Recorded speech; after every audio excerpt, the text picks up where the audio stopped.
Simulan na natin yung 7th round with the 65th overall pick of this draft. We go to Terra Firma. Terra Firma picks Derek James Pido. JJ Pido, who we've seen in the PBA D-League, now takes his talents to the Terra Firma Jeep as the first pick ng 7th round ng PBA Gatorade Draft Season 48. Yeah, I'm happy for JJ Pido. I mean, he played for LPU for a while and then he showed his wares playing for the Mapua Cardinals, and I'm just happy to have a player like JJ Pido who's really been a solid backup point guard. He shows a lot of energy defensively and he gets the job done as a point guard. Yeah, I agree with you, Coach Topex. Very defensive-minded guard. He was one of their veterans, their leaders. Very physical also. And again, as you said, it's nice to see him get a chance. And hopefully they can impress this team when they start training in the next few days. Phoenix is on the clock right now. Jup. Let's hear it now for the second pick ng 7th round. This pick belongs to Phoenix. Phoenix Super LPG Fuel Master Select Teo Flores. Teo Flores, chosen by the Phoenix Super LPG Fuel Masters as the second pick ng 7th round, the 66th overall ng PBA Gatorade Draft Season 48. At 6'3", a product of the NU Bulldog stable, Theo Joshua Flores. Another former player of Coach Jamai from that NU program. He's a forward. He played the 4 spot a bit more in college, 3-4 spot. Good outside shooter. He's played in all the other leagues up to the MPBL, trying to draw some attention, trying to make a name for himself. And here he gets rewarded being drafted today. I'm sure Teo Flores is going to be excited to try it out and slug it out with the rest of the players of Phoenix Super LPG. So again, kudos to Coach Jamai for making sure that he gets his players an opportunity here in the PBA.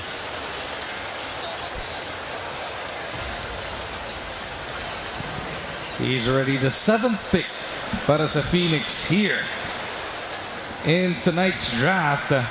Let's move over to Northport. Puntahan na nga natin ang Batang Pierre for the third pick of the 7th round ng PBA Gatorade Draft Season 48. Northport select Ian Herrera. Ian Herrera going to the Northport Batang Pierre as he is chosen as the third pick of the 7th round ng PBA Gatorade Draft Season 48.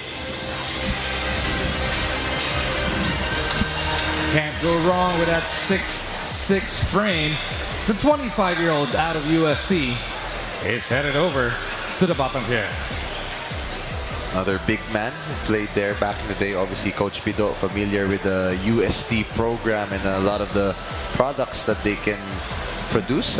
We're taking a gamble on. You never know what you could get. Obviously, we've seen him play in the UAAP, and you can still have time to develop bigs and fight for a spot. Yeah, I think familiarity is the key here at the 7th round already. Nakita natin how happy Coach Pido is, to see one of his growling Tigers given a chance here in the PBA. Laking bagay na you have almost 2 months before the start of the next season, so you can really take a look at all of this talent that you have drafted. That's probably in a day or two, di ba? Sisilipin mo na kagad sa ensayo yan. Jump, let's see if Converge is picking next. Diretso na tayo sa fourth pick ng 7th round. This is already our 68th overall pick. And making the selection, the Converge Fiber Xers. Converge Fiber Xers select Raymond Binuya. Raymond Binuya will go to the Converge Fiber Xers. Produkto ng San Sebastian. He is chosen as the fourth pick of the 7th round ng PBA Gatorade Draft Season 48. Raymond Binuya used to play for the San Sebastian Stags, and another player of Golf Pineda in the Pampanga sa MPBL. A veteran guard. Played in the MPBL. He's really matapang na bata. He pressures a lot. Willing to really die for those loose balls, trying to keep the basketball alive. So I'm happy to see Raymond Binuya's name being called here in the draft. At 32 years old, he's got to go quick. He's got to make an impression right away if he wants to actually crack that lineup. And again, we saw how many guards Converge has drafted. He's got a tall order for him, but again, what's important is you're given a chance, and right now he is being picked. He has the honor of being drafted here.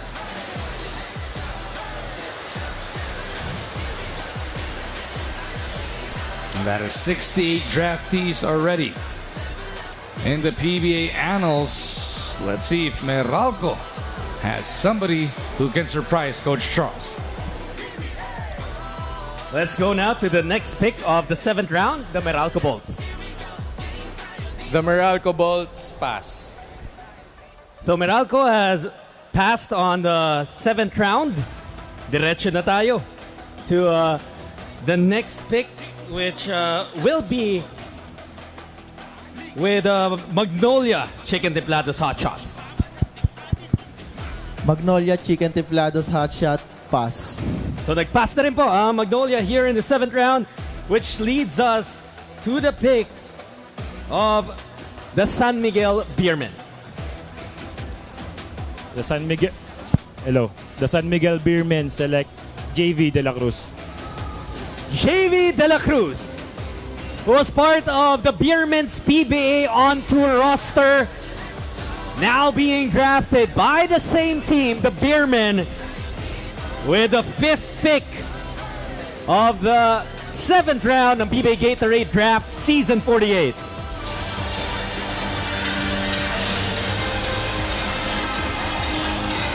At 6'1", JV De La Cruz made an impression, as Jut mentioned, dun sa PBA on tour. He's also shredded his wares in the D-League.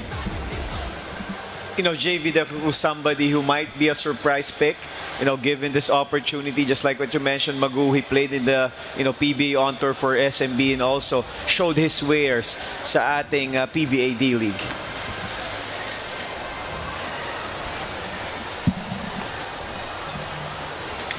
So that is the last pick para dito sa round number 7. We've got 69 draftees already. And we'll only have 5 last teams, or the last 5 teams picking here in round number 8.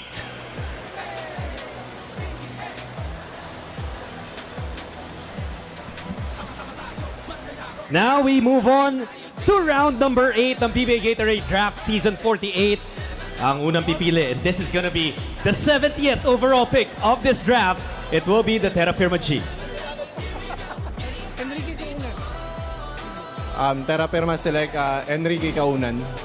Enrique Kaunan is the 70th selection dito sa PBA Draft Season 48. The first pick of the 8th round, he goes to the Terra Firma G. Kaunan, another product of UST. He has played in the PBA D-League, has played in the 3x3. He's listed as 6'6", so there is some size there. Gives him another big forward that maybe could crack their roster. Ang gusto ko doon, nakita ko yung ibang teams. Parang, ay, andun pa pala. Nakapag-pass na. Parang nakalimutan na may isa pa pala doon. Yes, so sobrang dami nga naman. You might have, missed on a few names. And, I'm sure Terra Firma Jeeves has really been looking at that other side kung sino pa yung player na available sa kanilang, na gusto nilang bigyan ng opportunity. 5 team pa nga po ang active dito sa round number 8, with Phoenix being one of them, Jud. Phoenix na ang susunod nating pupuntahan dito sa 8th round. Let's hear it from the Fuel Masters. Phoenix, pass. Nag-pass na rin po ang Phoenix Super LPG here in the 8th round, which leads us to the next pick that is to be made by the Northport Batang Pier. Northport selects Junel Bauzon. Jonel Bauzon goes to the Northport Batang Pierre as the second pick of the 8th round, the 71st overall selection ng ating PBA Gatorade Draft Season 48. At 6'4", you think Jonel Bauzon can be a sleeper? Well, he's a former player of Coach Renzi Bahar dun sa Diliman College, so I guess the familiarity again is there, willing to give his guy another chance. He's a pretty solid rebounder when I used to cover some of the games back then in some college leagues, and maybe worth a chance to take on. You know, being a product of the PBA on tour at yun na nga, yung D-League, you know, at least, you know, alam din ng nitong Northport kung ano yung mabibigay nitong si Jonel Ray Bauzon. So you got Converge and San Miguel Beer coming up to round out the 8th round here, as Bauzon has been picked here by the Northport Batang Pierre.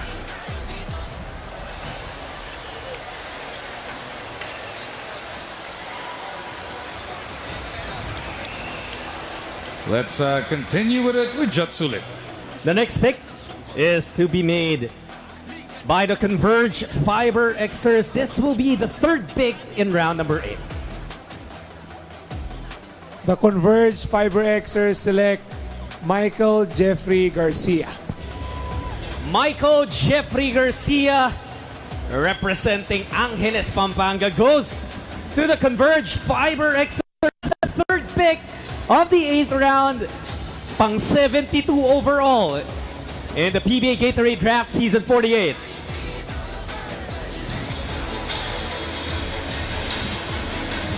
At ito na yung pinagkikwento natin kanina pa, Coach Topex, Coach Charles.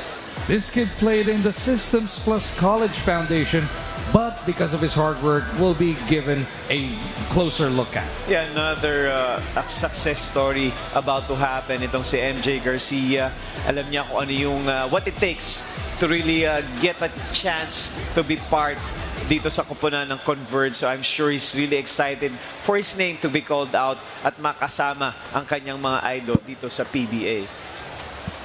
Another Pampanga boy going to Converge. Dami na nilang draft pick, Magu. Kasi naman, grabe naman talaga yung programa dun. I know. It's gonna be interesting to see all these guys compete for a spot. And for the last pick of round number 8, let's send it back over to Mr. Sulit. Making the fourth pick in round number 8, the 73rd overall selection in the Season 48 draft, puntahan natin ang San Miguel Beermen. The San Miguel Beermen select Jamel Ramos. Jamel Ramos goes to the San Miguel Beermen as the 73rd overall pick, the fourth selection in the 8th round ng PBA Gatorade Draft Season 48.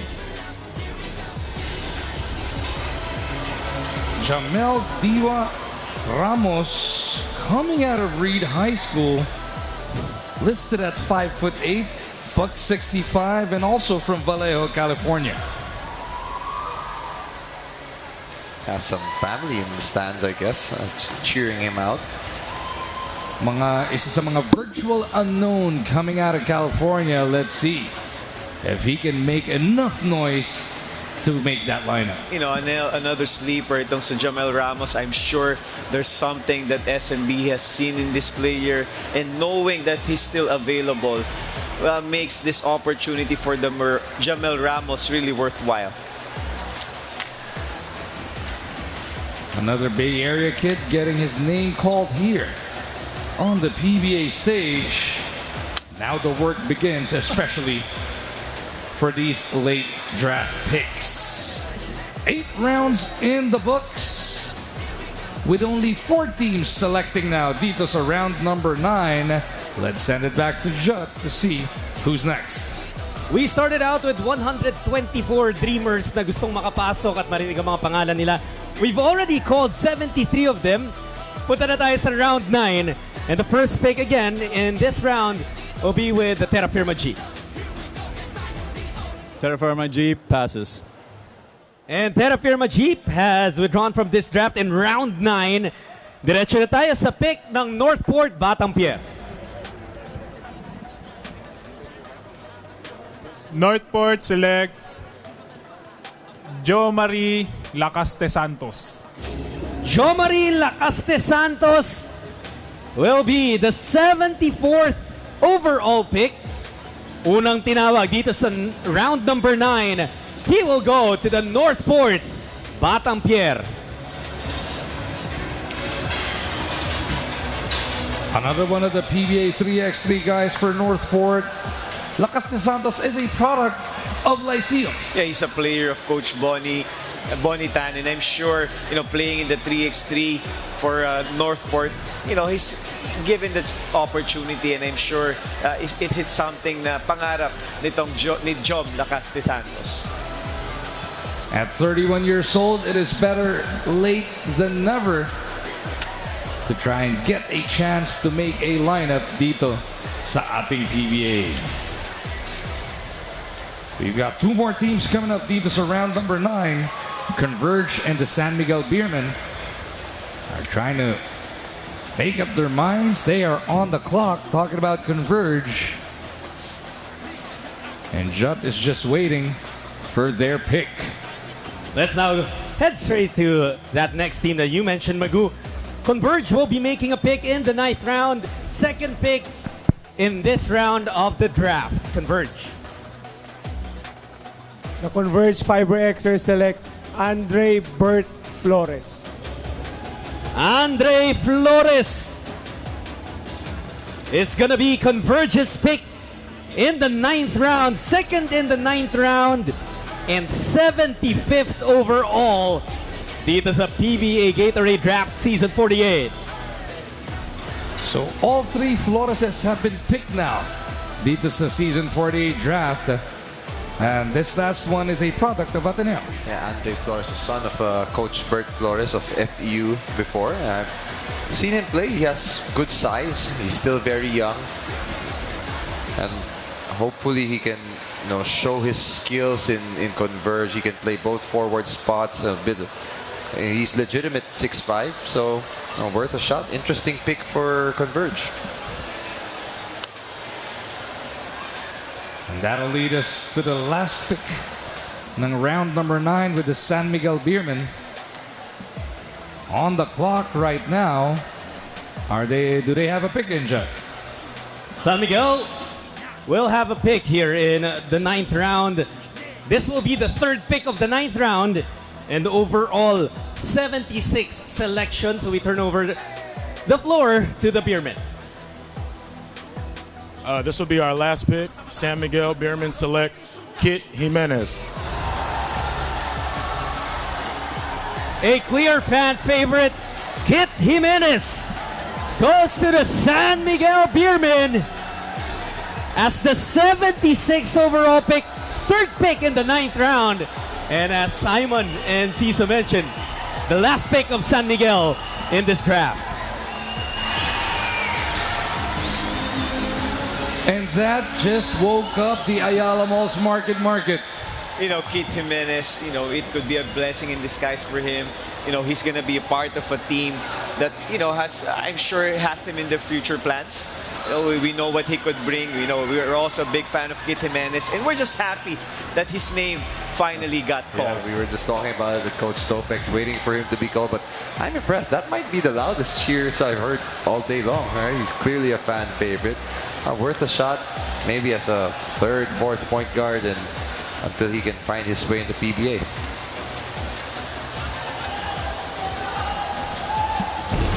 Assistant Coach Peter Martin, all smiles right behind Kyt there. And what a story for this guy. Burst onto the scene during the pandemic as a YouTube sensation. Did not play any organized college ball, at least none in the bigger leagues, but really worked his way through the ranks and has been playing in different avenues. Now, hearing his name called on the PBA stage. Yeah, Kyt Jimenez, really a comeback kid. You didn't only mention also his injuries that he has to go through, but now excited to be part of SMB. And that'll do it for round number 9. We got 3 teams remaining for round 10. We'll start round 10 with a pick to be made by the Northport Batangpier. Northport Batangpier selects Nico Paranada from the University of the East Red Warriors. Nico Paranada joining the Northport Batangpier as the 77th overall pick, the first pick of the 10th round. And this crowd is really alive on this Sunday evening dito sa loob ng Market. They are loving these very late picks. Nico Paranada, the other half of the Paranada brothers that played well for Coach Jack Santiago during season 84 and 85 of the UAAP. So I'm sure the reason why he got a lot of applause because we know what this kid could bring. I can hear his family very happy there. But yeah, he's a really good shooter. He can really score. I mean, he's shown what he can do in the UAAP, which is the Premier College League. So congratulations to Nico. So Northport not done yet. That was already pick number 77 for this draft class, with still 2 more teams remaining. We go to our next pick, the second pick in the 10th round, and like you mentioned, the 78th overall. Pupuntahan natin ngayon ang Converge Fiber Xers. Converge Fiber Xers select Jonathan Del Rosario. Jonathan Del Rosario going to the Converge Fiber Xers.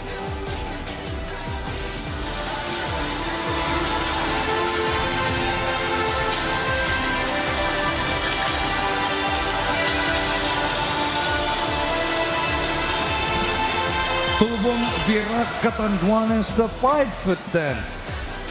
Jonathan Del Rosario is now picked here in round number 10. There might be a reason why Coach Aldin Ayo still giving Jonathan Del Rosario a crack at their lineup. Well, Coach Aldin is all smiles. He seems pretty pleased.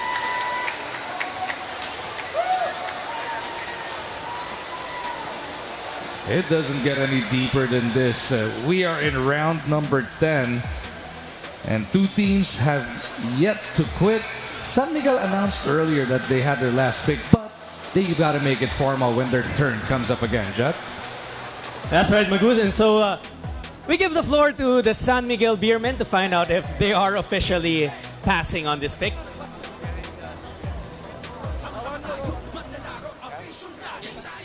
San Miguel passes. Thank you, Mr. Simon Enciso. San Miguel has passed on this 10th round. And now we move on. We move straight into the 11th round. And we turn it over to the Northport Batangpier for the first pick ng 11th round.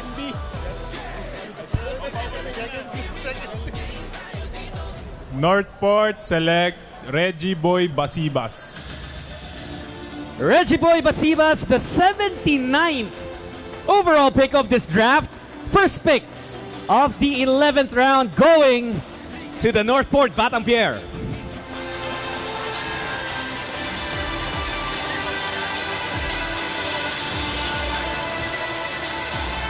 We are in the 11th round.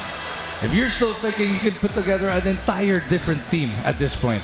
Yeah, I can't count how many picks Northport has had, but you can say it's been a good draft for them. They have now a lot of options, a lot of guys to choose from, a lot of guys to work out, and to me, I guess there's nothing to lose in their end, and you're giving guys an opportunity to fulfill their dreams, to be called on stage. Yun yung good kind of problem, Coach? Yeah, I think having those influx of talent, to show their wares. Ito yung mga players that will really, do extra hard just to prove. Kumbaga, bigyan lang nila yung reason na the teams that picked him na kung bakit sila pinili. Boscong Willie Marchal shaking the hand of Basibas as Northport will exit the stage. Converge will be the other team here in round 11. That's right. Only 2 teams remain in this draft. Northport nakapili na in round 11. Let's give the mic to the Converge Fiber Xers. The Converge Fiber Xers, pass. The first roll of BJ Andrade as a Fiber Xer to announce that they pass in round number 11. And that brings us to round number 12 with only one team that has not passed yet. We give the floor to the Northport Batampier.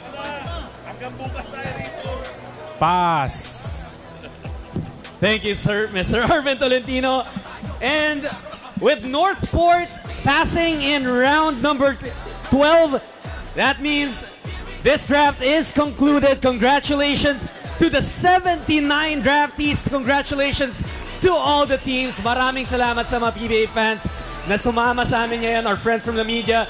And I turn you back over to Magoo, Coach Charles, and Coach Topez. And that'll do it for the 48th season PBA draft. 79 got picked, 45 are now officially unrestricted free agents, which means they can try out with any PBA team they would like. But congratulations to the 79 that heard their names be called. Coming to you from the Market Ayala Mall dito sa Taguig. Sa ngalan ng ating buong team dito sa One Sports, sa Pilipinas Live app, and of course PBA Rush, we bid you goodbye for the draft. Pero nagpapaalala po, magkita-kita ulit po tayo sa November 5 sa pagbubukas ng bagong season ng ating Philippine Basketball Association. All right, calling all the attention.